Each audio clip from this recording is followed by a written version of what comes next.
Guest হাউসের বিল মিটিয়ে army ক্যাম্পে এন্ট্রি করে তারপর নৌকার ঘাটে গেল ওরা। নৌকা খুঁজছিল মুগ্ধ। হঠাৎ কোথা থেকে এক ছেলে দৌড়ে মুগ্ধ দাদা করতে করতে এলো।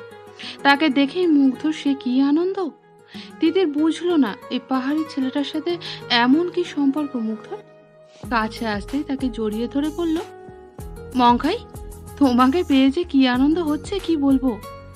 ঢাকা থেকে আসার আগেই তোমাকে ফোন করেছিলাম, তোমার ফোনটা বন্ধ ছিল, ভেবেছি পাহাড়ে আছো বোধহয়। তারপর আবার থানচি এসে তোমাকে ফোন করছি, তোমার ফোন বন্ধ বলছিল। আমার মনটাই খারাপ হয়ে গিয়েছিল জানো। দাদা ফোন বন্ধ না, হ্যাঁ আমি এখন রুমাকৃতিকে আসলাম তো, ওখানে নেটওয়ার্ক তো জানেন। আচ্ছা আচ্ছা ঠিক আছে, আল্লাহ মিলিয়ে দিয়েছেন। মংখাই নামের পাহাড়ি ছেলেটি দাঁত কেলিয়ে হাসলো। মুগ্ধ বলল, শোনো, জানি তুমি মাত্রই এসেছো, কিন্তু কিচ্ছু করার নাই, তোমাকে রেস্ট নেওয়ার টাইমও দিব না, তোমাকে আমাদের সাথে যেতে হবে। মংখাই হেসে বলল, দাদা আমার পা যদি বঙ্গাও থাকে তাও আমি যাব আপনার সাথে, আপনি না নিলেও জোর করি যাইব। নৌকা ঠিক করেছেন? না, তুমি যখন এসে পড়েছো তুমি ঠিক করো, আর ইঞ্জিন নৌকা নিও। ইঞ্জিন নৌকায় তো মেলা শব্দ, আপনার না ভাল লাগে না?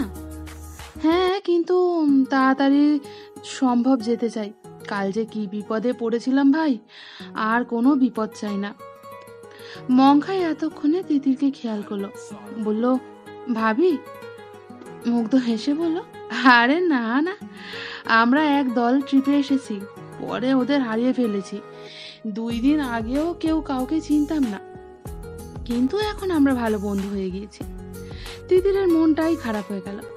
ভাবি কিনা জিজ্ঞাসা করলো, আর ও না বলে দিল? হ্যাঁ বললে কি হতো, এবার ওর যাচ্ছে তো। মুগ্ধ তিতিরের দিকে ফিরে বলল, ও হচ্ছে আমার এক ছোট ভাই মংখাই, ও পাহাড়ি, কিন্তু দেখছো কি সুন্দর বাংলা বলে।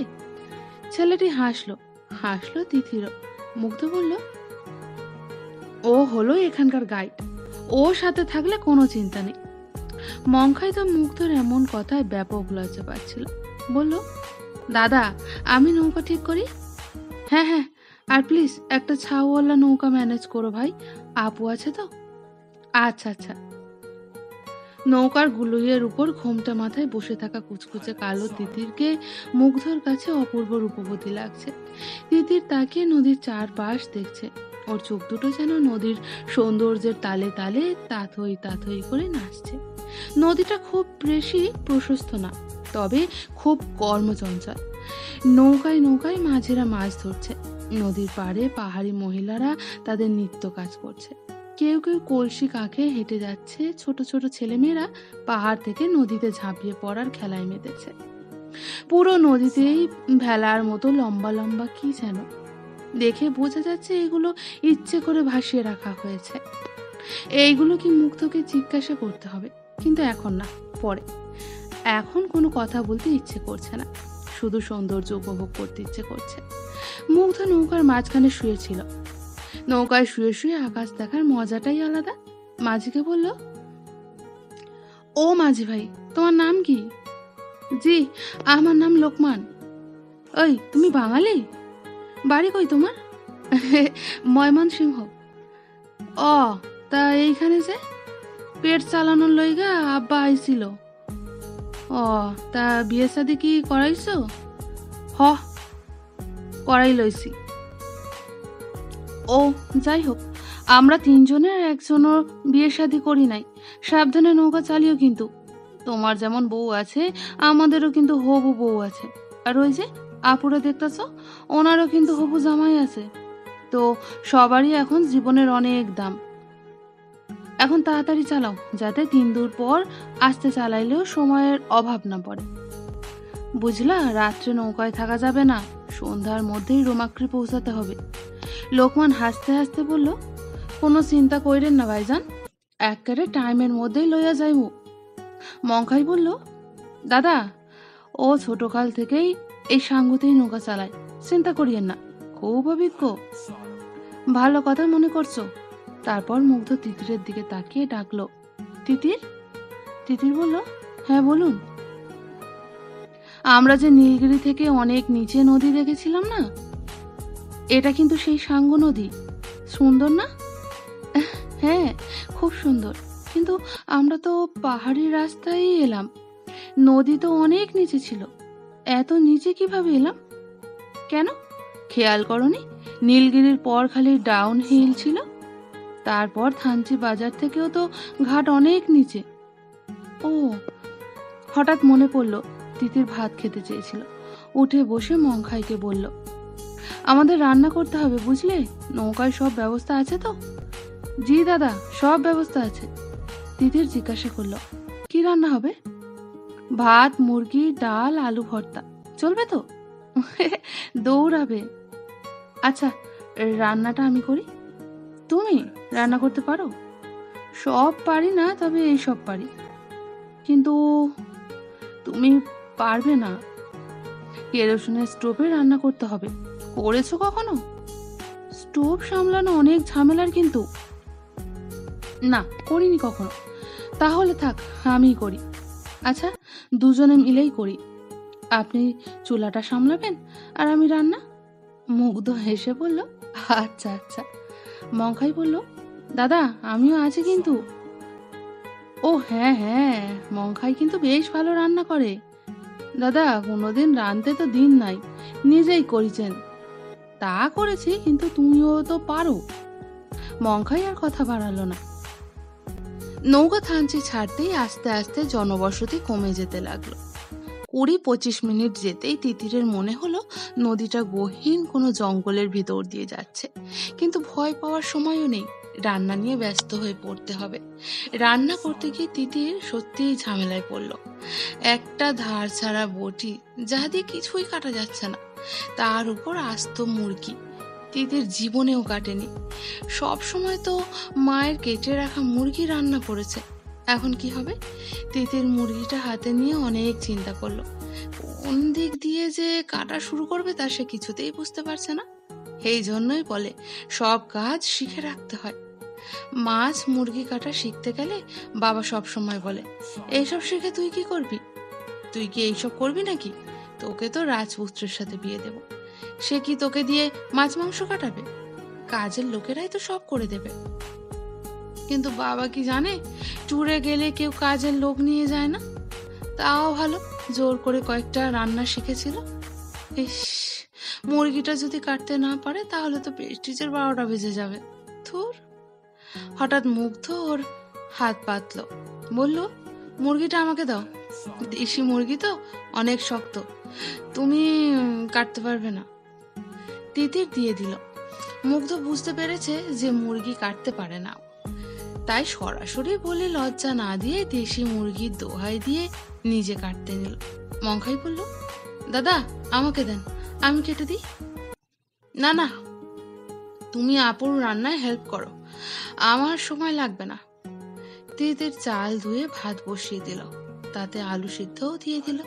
মংখাই চুলাটা কন্ট্রোল করছে। মুগ্ধ মুরগিটার হাতে নেওয়ার পর থেকে তিতির মুগ্ধর হাতের দিকে তাকিয়ে রইল। কিভাবে মুরগি কাটে সেটা এখন শিখে নেবেও। মুগ্ধ প্রথমে মুরগিটার হাতে নিয়ে পাঁজরের হাড় দুটো আলাদা করে এক হাতে গলা আর এক হাতে পাঁজর ধরে টান দিয়ে 2 ভাগ করে ফেলল। মা গো, এই টানটা কি করে দেবে? এত জোর আছে নাকি ওর? তারপর ভাবলো সব মেয়েরা পারলে ও অবশ্যই পারবে। তারপর থান আলাদা করে টুকরো করে নিল। তারপর বুকের মাংসটা কিভাবে কাটলো সেটাও দেখে নিল। এরপর মাথাটা কেটে নিল। তিতিরের মনে হলো মাথা কাটাটা আরো বেশি ডিফিকাল্ট। তারপর দেখলো মুগ্ধ মুরগিটা নাড়ি ভুঁড়ির মধ্যে থেকে গিলা কলিজা বের করে আনলো। গিলাটা লম্বা লম্বা একটু কেটে আঙুল দিয়ে টেনে টেনে ভেতরের ময়লাটা বের করে ফেলে দিল। ইস, এইভাবে গিলা পরিষ্কার করে? আর এত বিচ্ছিরি ময়লা থাকে, ইয়াক! ও জীবনে গিলা খাবে না। শেষে মুরগির পা দুটো চুলায় পুড়িয়ে টিয়ে খুটিয়ে ছিঁড়ছিল মুগ্ধ। পায়েও এত কাহিনী করা লাগে? তিতির জিজ্ঞাসা করলো, পা কে খাবে? কেন, খাও না? না, আমি খাই। মংখাই, খাও তুমি? জি দাদা, খাই। হয়ে গেল, তুমি আর পাচ্ছ না। এই কথা বলেই মুগ্ধ হাসলো, তিতিরও হাসলো। তারপর মুরগিটা ধুয়ে এগিয়ে দিল, বলল, নাও এবার রান্না করো। আপনি এত সুন্দর মুরগি কাটা শিখলেন কোথা থেকে? কেন, মায়ের কাছ থেকে।